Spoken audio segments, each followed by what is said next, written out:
Asgarali engineer.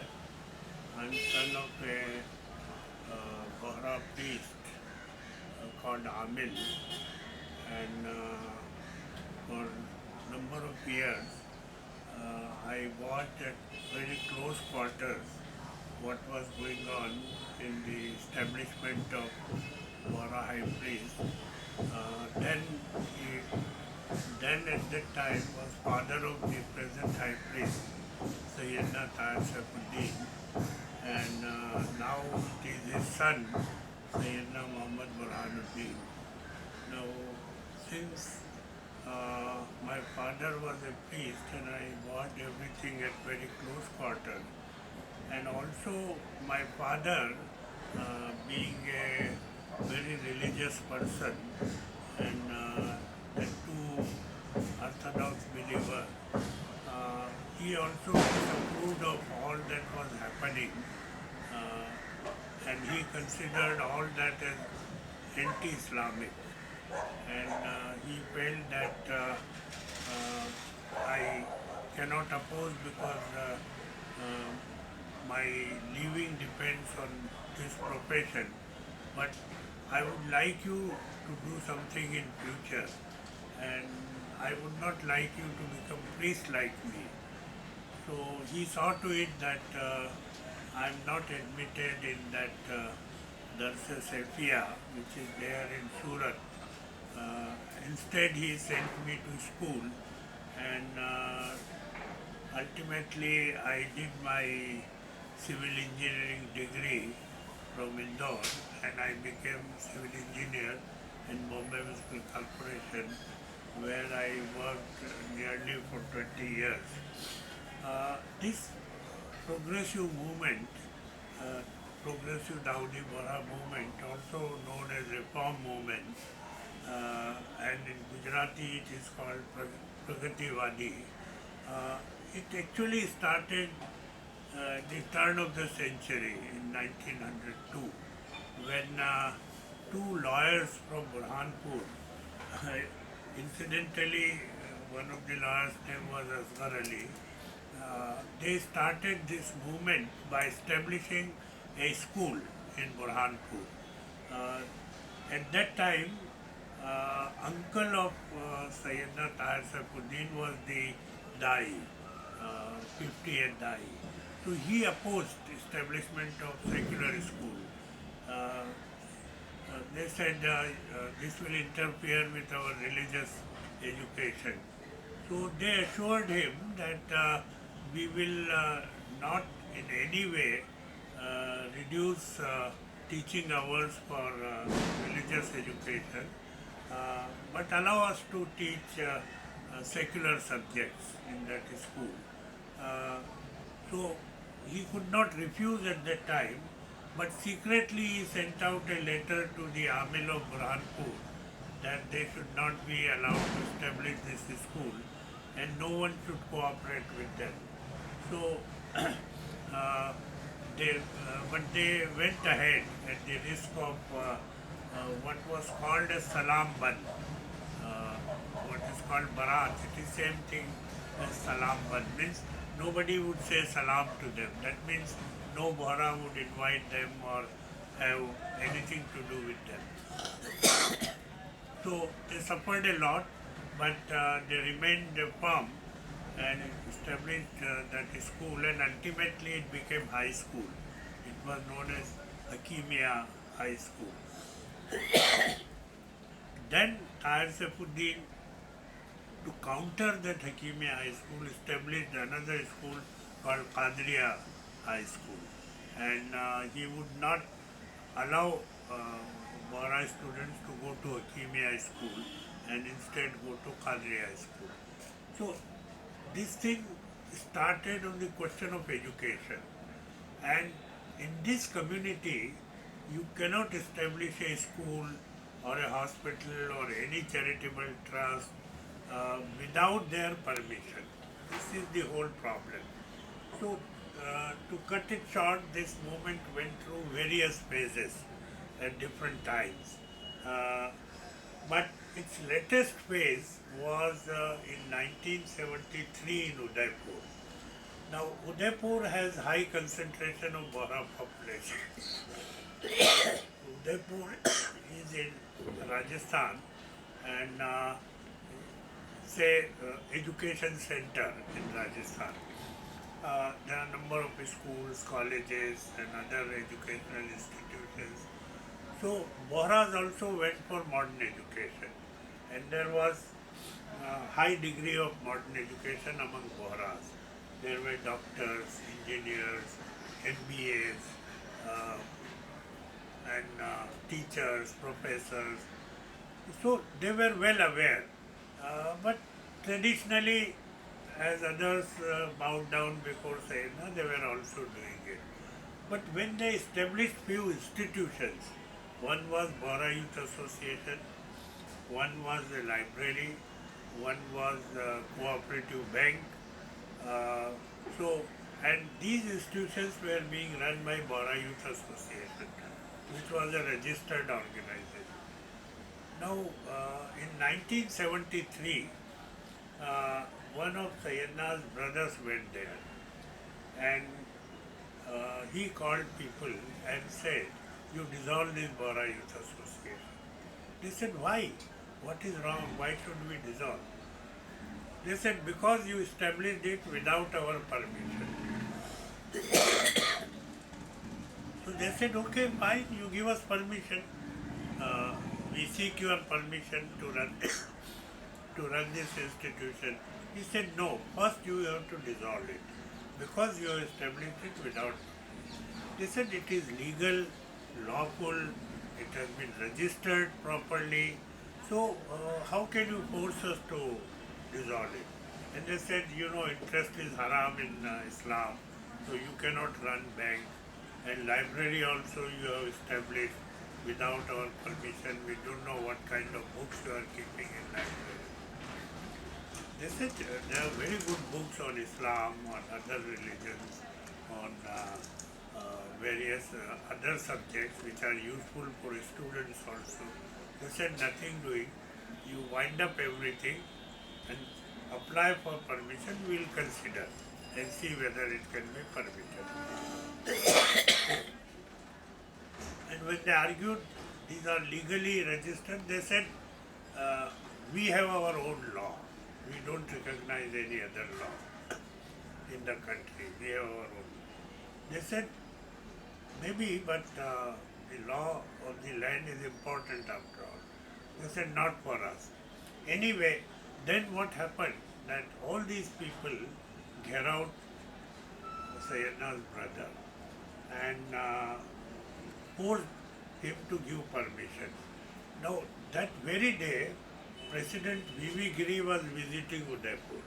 So, collector phoned Syedna's brother and said, "Look here, President of India is coming.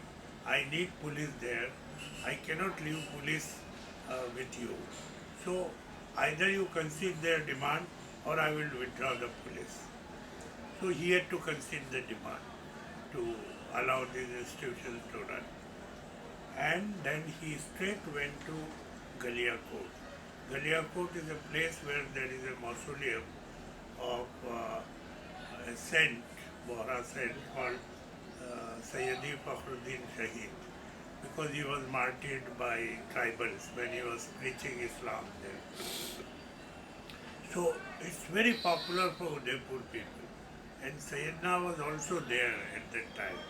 So this person known as Shahzada, because all his family members are known as Shahzada and Shahzadi, princess and princesses. So this so-called prince went there and complained to Syedna that as Imam Hussain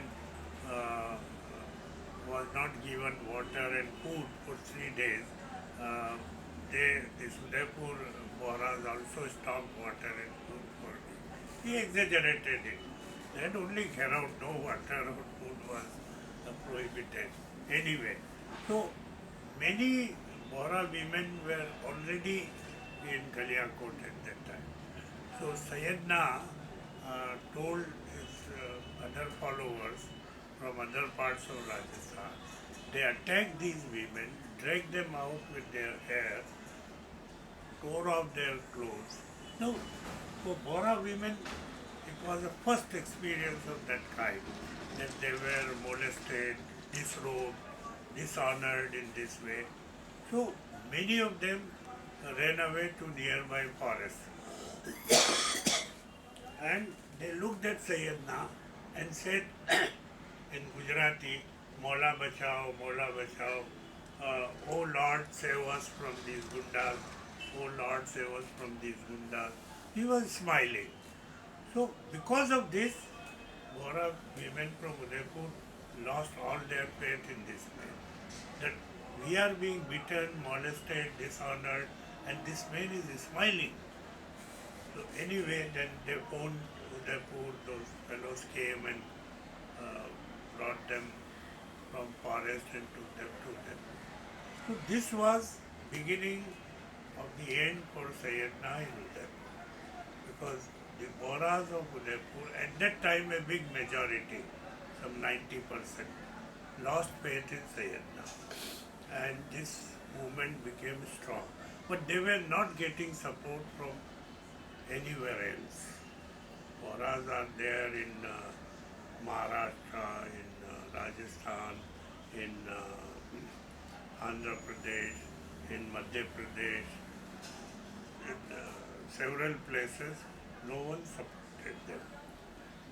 Now, I was engineer in Bombay Municipal Corporation then. A small report appeared in Times of India to what happened in Udaipur and Kaliakot.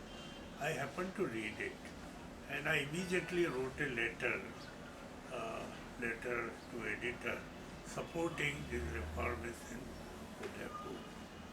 And this had naturally severe repercussions.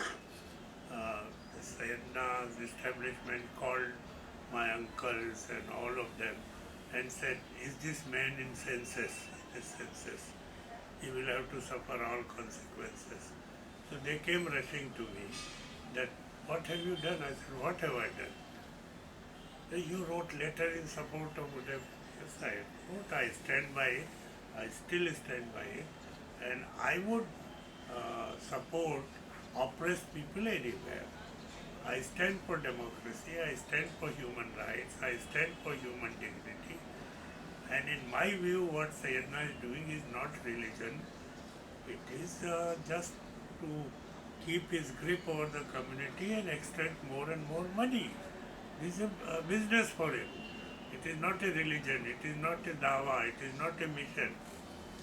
They tried to persuade me, look here, we'll have to cut off relations. I said, it is your pleasure if you want to cut off relations with me. Think of your mother. My father was dead by then. Because as long as my father was alive, I did not want to create problem for him. So I took this step only after my father was dead. So look at your mother, what will happen to her? We'll have to cut off relations with her also. I said, she can cut off relations with me if she so feels. No, you rethink about it. I said, I am not going to rethink. So what I did, I wrote an article in Times, because I was writing in Times of India on Islamic issues and all that. So I wrote long article, giving history of Bora movement, reform movement, all that. And there was, you can imagine what, I had a friend, Dr. Zoe Ansari, who was very close to Syedna. He was a writer, Zoe Ansari, an editor of a paper. He was very, because I used to write in Urdu also. So he had published my articles in his magazine and all that. So they told him that, do you know this man? He said, yes, I know him very well. He is a writer, recognized writer, both in English. So tell him that he is going to suffer all the consequences. So Zoe Ansari phoned me and said, He used to call me Bhai Sahab. भाई साहब संभल के रहिए, सैयदना वाले आपको गधे की खाल में भर के जला के भूस बना देंगे तो भी उनको तसल्ली नहीं होगी, इतने नाराज हैं आप। मैंने कहा होने दीजिए।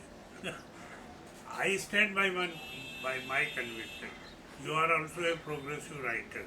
You have also stood by your conviction at one time. I stand by my conviction. I am not going to leave that at all. Please tell Syedna, his brother, whosoever talks to you about me.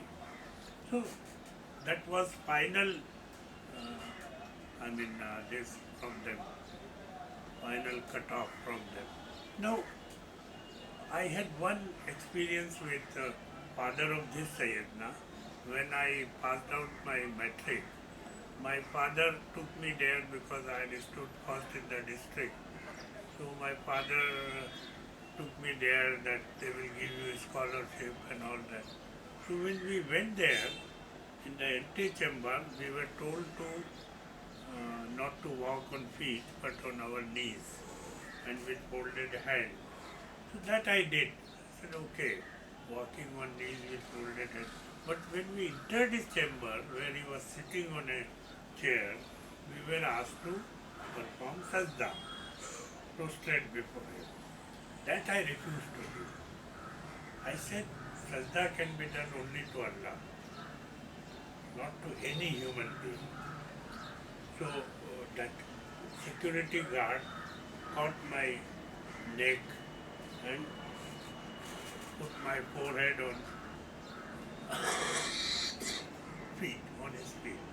Shaitan, you refuse to perform sajda before Aqa Mola. I kept quiet because I knew what can happen there. But when I came out, I told my father that, look here, I have obeyed you, I have come here. But please, in future, never ask me to come here. I may have to disobey, which I would not like to do. So tears began rolling down my father's cheek. My son, you do not know what are my commands. Do you feel I am happy to bring you here? I hate them. But after all, I am their servant. I can't help it. So I kept quiet and went away. And I resolved never to come here again in my life. And that was my last visit. I never went there thereafter. I hated them and waited for an opportunity to rebel. And when the Udaipur thing happened, I rebelled and all. And then we visited Udaipur and Noman contractor, who was very much in forefront here and was leading this movement for a number of years. So myself and Noman Bhai, we went there and we heard stories which would shake anybody to the bone, such horror stories, how they persecuted, how they even threw acid on people, how they stopped marriages, how they stopped funeral procession. The father was on one side and daughter was on the other side. So father lived on top floor and daughter lived on ground floor. So they would not, means his wife had died, so he was living alone and daughter used to give food to him. So they stopped that food. But stealthily they would give food to him and he would lift with the help of rope. And they would keep a watch that they should not give. This happened with my mother. This was a story for me, but now it became an experience. My mother was told, you leave that shaitan, otherwise we declare barat against you. So my mother pleaded with them, what can I do? I have nowhere to go. You give me some place to live in and I would leave him. It is not for us to arrange place for you. It it is for you to arrange place for yourself.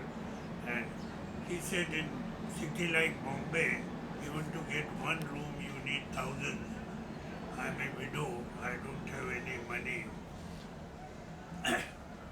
but they would not hear. Then ultimately they said, okay, if you don't have any place to live in, you partition that place where you are living and hang a curtain and you cook for yourself and we will keep a watch. You cannot, tell us and not to do that. So the women would come from Santa Cruz to see whether she is cooking separately or not. So all that she had to do. Ultimately, I sold off our ancestral place in Ratlam and bought her a room in Kurla, and then she started living there separately. And in the last phase of her life, when she was struck with stroke, I had to bring her to my place because who would look after her? She was half the body was paralyzed. So all relatives cut off relation. Nobody, her own brothers did not come to see her when she was paralyzed. And she lived for 2 to 3 years thereafter and died.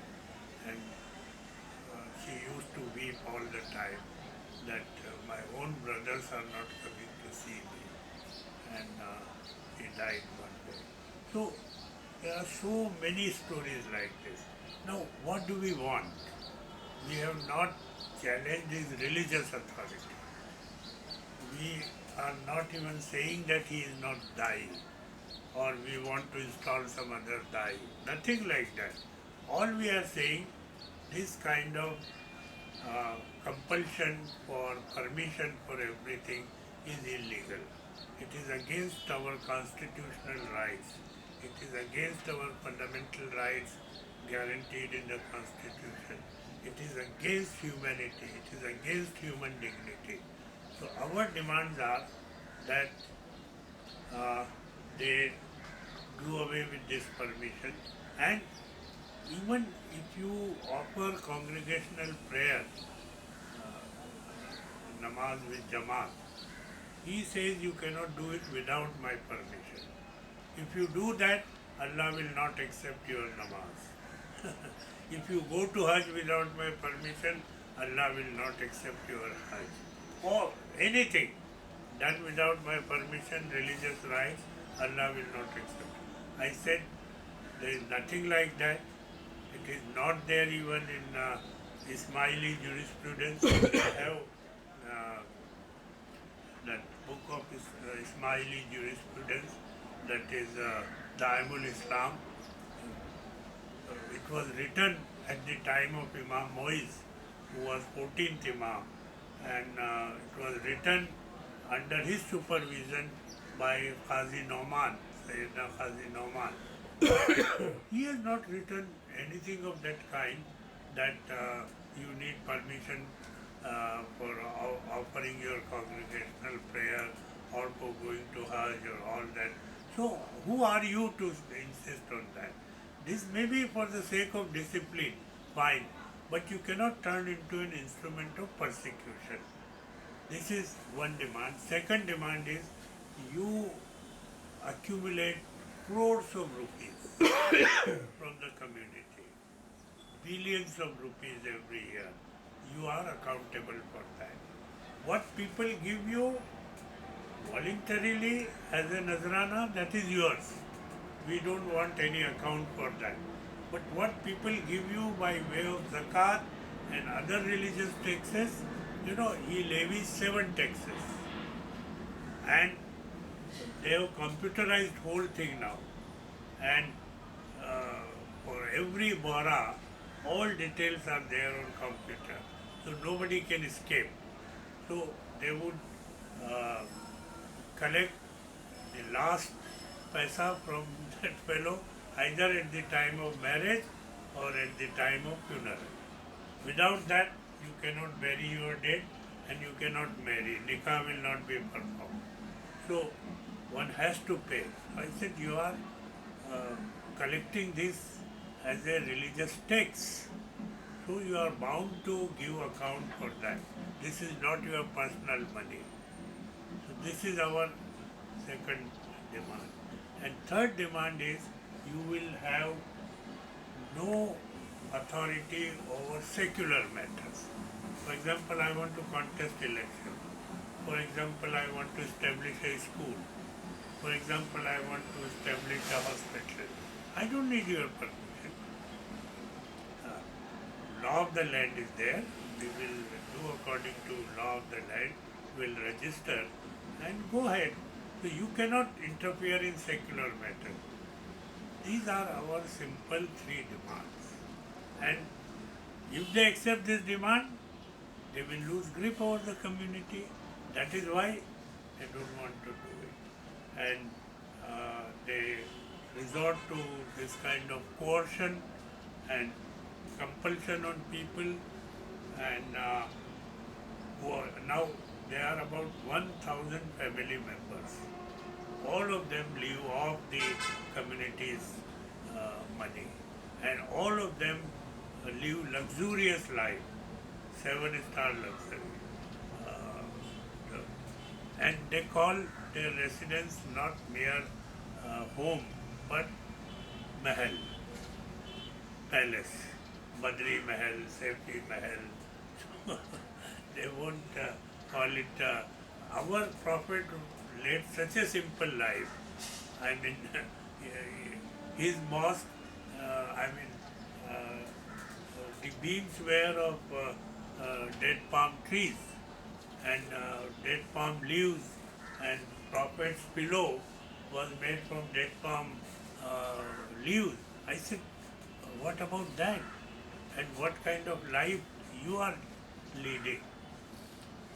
But no argument works, no logic works with them, because they want to oppress, exploit, and live life of luxury. And we have challenged it, that this will not do.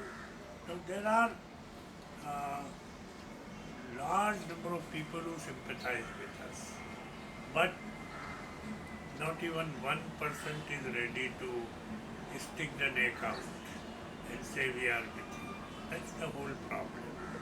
And we have no resources, no money. Even this Bora Chronicle, which was coming out every week, became fortnightly, and now it has become monthly. And that also we are finding so difficult to run. There's absolutely no money. And with all this, we are struggling. And we are trying to educate the community that look here, your submission is totally un-Islamic. They have no right to. And they teach a qaida in madrasa in which it is written this Kaab se Kaabatul Musallin Syedna Burhanuddin. Kaabatul Musallin, which is only for Allah, for God. Qaziul Hajat, Syedna Burhanuddin, all such. And I showed it to all Muslim leaders, top leaders, that he forces Boras to perform sajda. He teaches this kind of qaida in madrasa. Would you not protest? Is that not un-Islamic? Which Islam are you supporting? Syedna's Islam or Quranic Islam? They say it is your internal matter. I said, all right, if it is internal matter, you should not come out in support of Syedna. Because when Natwani Commission was appointed, they gave so many statements opposing it and saying that it is direct interference with Islamic law and internal affairs of Muslims. Then why do you call it internal affairs of Muslims? Let it be internal affair of Boras. We'll fight it out. It is because of your support that government bends down before them. They think that all Muslims are with Syedna, and but none of them speaks out. They all benefit from his wealth, They bring money for their institutions, for personal law board,